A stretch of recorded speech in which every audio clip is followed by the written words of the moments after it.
Bonjour à tous, merci d'être aussi nombreux dans les salons de l'Hôtel de Ville de Bécaille pour ce deuxième festival Vin et Poésie. Pour commencer, je vais vous lire quelques extraits de Boîte Noire, un recueil qui a été publié en janvier dernier par les éditions Le Chapolaire, accompagné des illustrations de Gwen Guégan. Mesdames et messieurs, attachez vos ceintures. Nous approchons d'une zone de turbulence et risquons d'être secoués.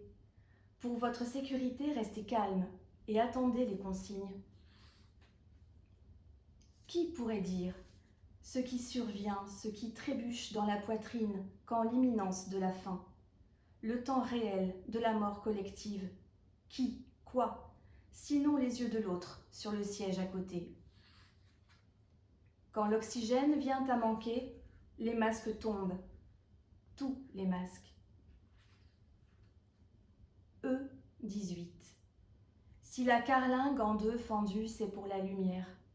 Si le feu, la glace, c'est pour l'ordalie. Si la chute, la punition, c'est pour le grand bûcher du vide. B3. Toujours à l'heure l'avance, embarquement, débarquement. Si une fois en retard seulement, rien qu'une, j'aurais honoré tous les rendez-vous suivants de ma vie.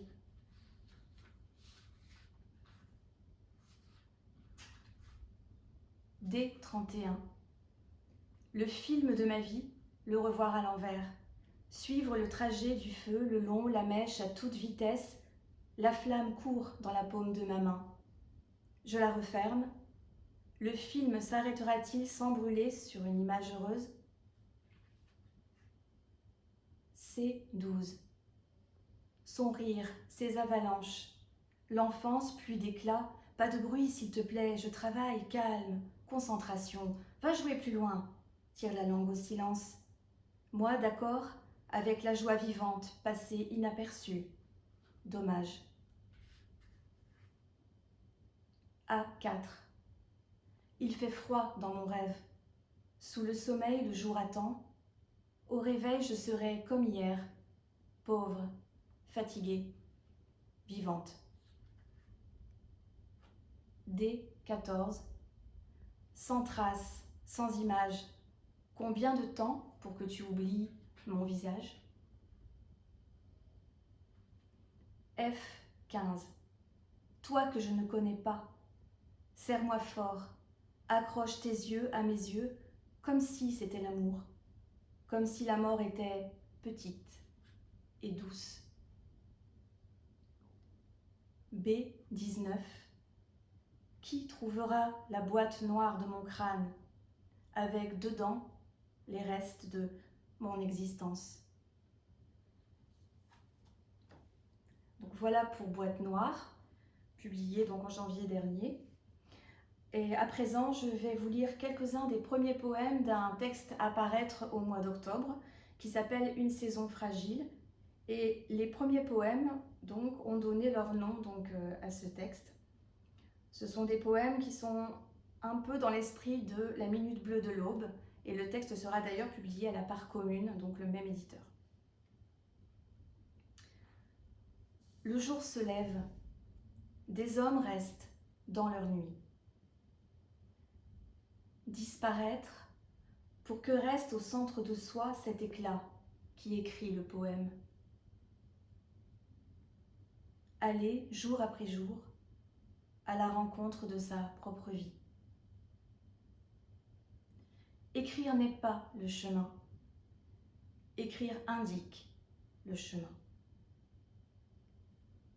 Les flaques après la pluie, comme les enfants, je marche dedans, et puis je m'y penche. Je ne m'y vois pas. Se lever à l'aube, contempler le ciel, assister au jour si beau qu'il n'a que sa lumière à donner.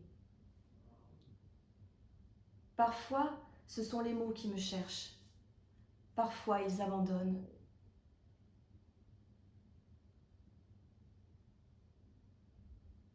Je pense à toi souvent, devant mon café noir. Peut-être les âmes des morts attendent-ils au fond des tasses d'être bues, d'être reconnues. Je voudrais être un galet sur une plage d'hiver. Tu me choisirais, me réchaufferais tout entière dans ta main. L'absence, un silence très fort, avec la nuit autour. L'aube a jeté au ciel les fruits de son tablier. Tout l'espace coule dans un miel grenadine. Dans les maisons, c'est chacun sa nuit. Dehors, la lune se voile comme l'œil encore bleu d'un visage de terre brûlée. Un enfant qui porte dans ses bras un autre enfant, c'est une mise en abîme de l'amour. Merci beaucoup.